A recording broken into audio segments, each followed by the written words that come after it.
tonight with Marc, White House Legislative Affairs Director during the first Trump administration, Jonathan Kott, former senior advisor, retired Senator Joe Manchin. Gentlemen, good to see both of you. Marc, start with you. There was lots of predictions back in April that by the middle of summer, Donald Trump's presidency was going to be all but cooked because of the tariffs. Stock market at record highs, seems to have the wind at his back. Is he politically stronger than he has ever been before? I don't think he's politically stronger. I do think he's had a good run, as you said. Keep in mind, in April, he basically announced the tariffs, and then he retracted them. And so I do think that's part of the reason he's had better economic numbers. But look, markets are all-time highs. The employment numbers have been good. Inflation has been kept in check. So I think he's riding high. I think he struck several good deals. My concern is that actually the deals he wanted, I think, are going to create economic pain coming forward. I think it's going to hurt him politically. Jonathan, there's something interesting happening with the economic numbers, because there is how people are told to feel based on the economic numbers or watching television, and then there is how people actually feel. Chris Matthews had something to say about that. Take a listen. To be honest with you, the country is moving towards Trump.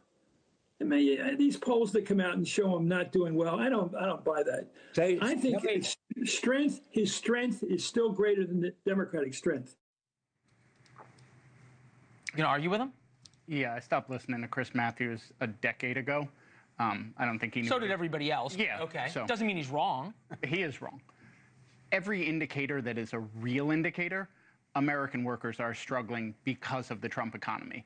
When you look at real numbers, not just the numbers Trump blurts out and wants us to believe, this economy is not much different than the Biden economy. So Trump can brag and say all these things, but every time he announces something, a lot of these countries immediately disagree with him.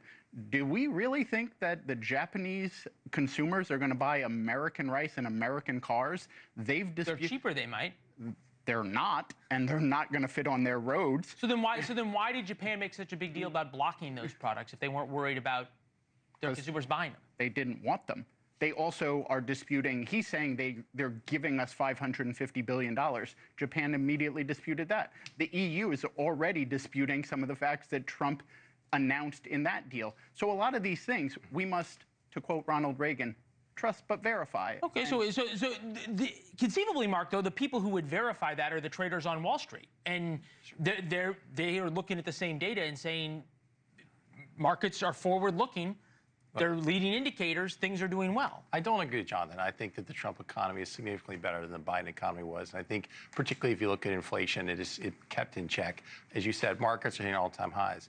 My concern, though, honestly, Leland, is the protectionist policy has been a traditional heart of the Democrat economic policies that Donald Trump has embraced is going to lead to economic pain. And I think markets have assumed that they believe that Trump announces these things and then backs off. And then pulls them back. And he announces 50% and you settle at 15 or 20. But our effective tariff rate today is 18%. For the last several decades in America, the average is about 3%.